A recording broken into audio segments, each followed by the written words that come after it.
When considering the prospect of going into any business, the first step is to conduct research on possible options, costs, and to determine business viability. Here is some information as requested that might help you to decide if you should go with the franchise or the startup business option.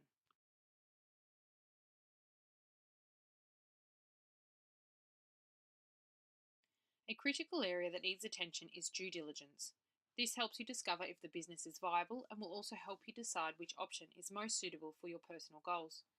In a nutshell, due diligence is a whole heap of research into the business, the market, and yourself. It will show you where your money is going and what you are getting for it. In the instance of a franchise, it is also making sure the company is not a lemon and trying to swindle you through dodgy dealings or misinformation. There is a code that franchisors and franchisees must comply with and is another important document worth your attention. There will be a franchise agreement to closely examine which outlines fees, ongoing charges and clauses, and make sure you understand the operations manual section. This is pretty much how the business runs and makes its money. Everything I present to you is all part of the due diligence research you must conduct to evaluate your options for the projected business.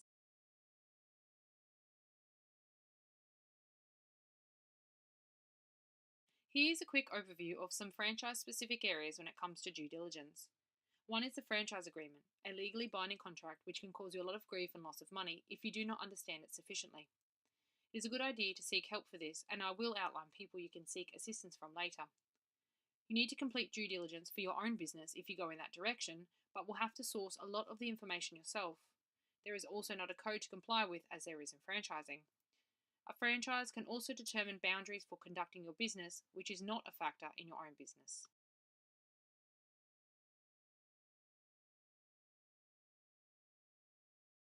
The code is mandatory and outlines how you and the franchisor must conduct yourself towards each other. This protects both you and them from bad form. Please also make sure you are aware of your rights as a franchisee and, once again, seek advice if you don't understand it 100%.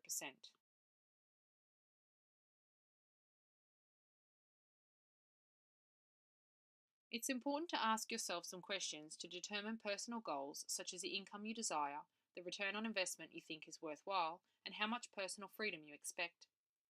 Answers to questions like this might indicate a preference towards a startup as it does provide greater freedoms.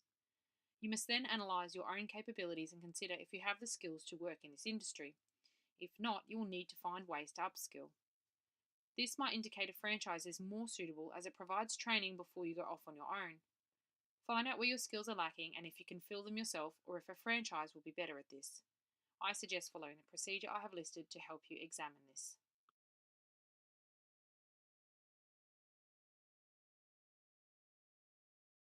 As mentioned, there are people with specialised skills aside from lawyers and accountants that can provide guidance, such as those I've listed. Seek the opinion of franchisees as well, as they can help you make a decision on if it will suit you or not. It is important to start any business on the right path from the beginning, so do seek relevant advice.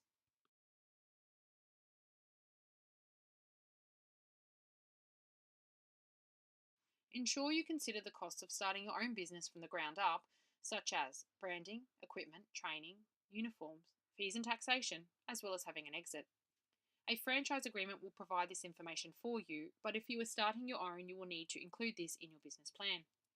This is one of the areas the two options differ. A franchise may include a lot of extra costs, but it's not all for nothing. What do you have to pay up front in a franchise and what do you get for it compared to starting your own business? And what ongoing costs and fees are there in a franchise compared to running your own business?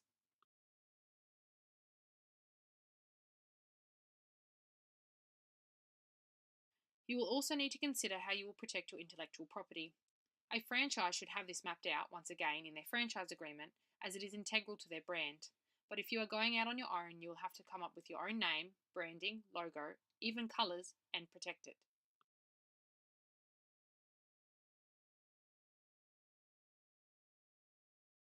Once you have considered all there is to running and entering in a new business venture, you really need to look at which option suits you best. It might be an idea to draw up a SWOT chart for each option.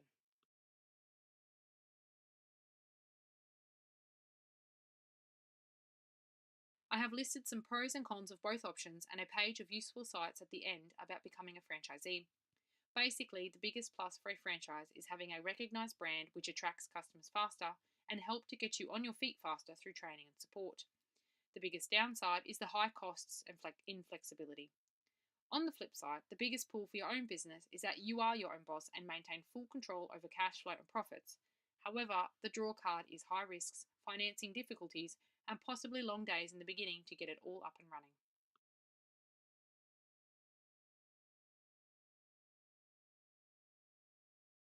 This table outlines a direct contrast between the two options in some areas.